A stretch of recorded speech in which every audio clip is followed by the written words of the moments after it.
like Prime Minister Trudeau, half of this cabinet are actually young Nobel leaders of the world economy. So that we penetrate the cabinets.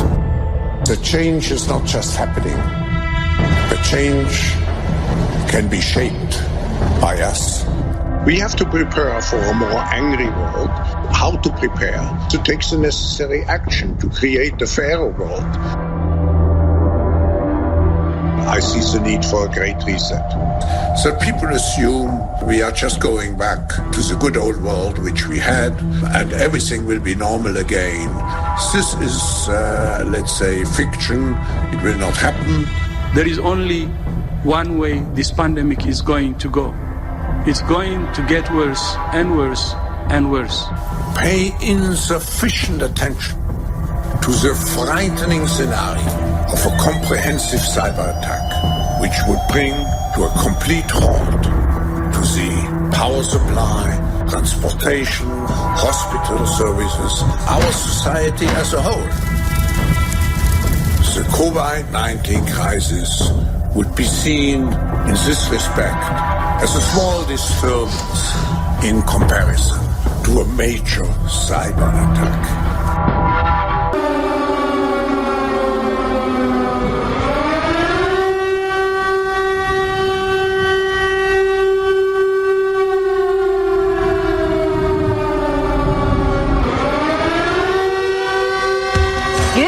Oklahoma, maybe you're looking at your phone and it's saying SOS. What's going on? My husband had that this morning and he's freaking out. And I was like, did you do your phone updates? No, this is all happening at 3 a.m. So we did that. Coming to work.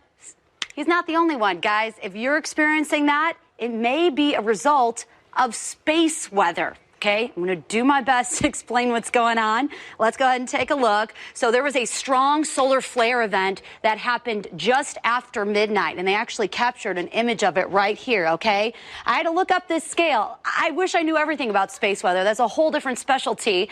But R3, that's for radio communications. It's on a scale of 1 to 5, and 3 is pretty bad. That means it impacts radio communications for a few hours after this happens.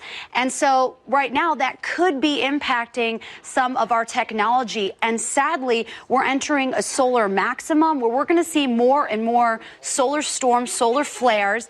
And it's never happened in this time of human history where we're relying on technology like we have never before. So interesting time. Hopefully they'll fix it. But the good news is, at least when you're on Wi-Fi, you should be able to still text and call people, right? But there is an effect on radio. It peaked right after midnight. And there you go. A flare is an eruption of energy. You have these electromagnetic waves shooting towards the Earth at the speed of light. So it's almost immediate impact on the light side of Earth where the sun lights up. And so there you have it. We'll see. The ionosphere is protecting us from all this stuff, but it can interrupt radio communication. In international headlines, the U.S. and its allies sharing their concerns about the threat of a cyber attack by China. They met recently in Munich for a security conference where experts warned they are unprepared. National correspondent Atron El-Nashar explains what they fear could happen. FBI Director Christopher Wray warning U.S. allies and partners the Chinese Communist Party is putting its entire government behind an effort to undermine global security, rapidly developing cyber tools combined with espionage and election interference to do it. The cyber threat posed by the Chinese government is massive. China's hacking program is larger than that of every other major nation combined. China building cyber weapons within critical infrastructure poised to attack when Beijing decides the time is right. To cut us off from our water or electricity whenever they want, to take control of our phones or our personal data. Members of Congress acknowledge the federal, state, and local governments and private companies that run these utilities are not prepared. In a recent op-ed for The Hill, Charles Clancy, Chief Technology Officer at research and development company MITRE, writes, "A 100-foot tsunami is coming, and we're rearranging sandbags on the ground. Should the time come, it would be massively disruptive for everyday Americans." Cornell professor Rick Geddes. Your cell phone, so that's all now wireless, and so that's connected to towers, connected to satellites.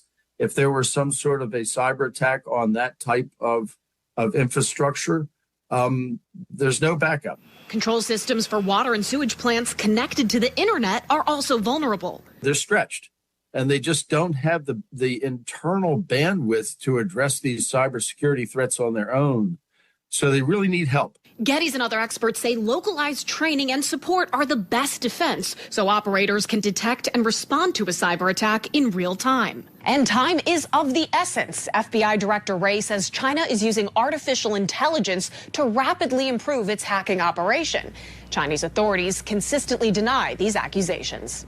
In Washington, news right at the top, and a lot of Americans are feeling it right now. If you've had some trouble using your cell phone this morning, it's not just you. You're not alone. Yeah, major carriers have been experiencing widespread outages all across the country, though AT&T is the most affected overnight. Users are on social media, and they're saying their cell service was down. They were unable to make or receive calls. Many are saying, though, texts appear to be working just fine. We're going to try to sort all this out with NBC's Brian Chung. Hey, Brian, good morning. Good morning. Some pretty alarming issues here nationwide when it comes to the cell phone outages. So it's happening at three major carriers. It's happening at Verizon, AT&T, and also T-Mobile. AT&T appears to be the most affected with about 30,000 outages that went down and then spiked back up alarmingly.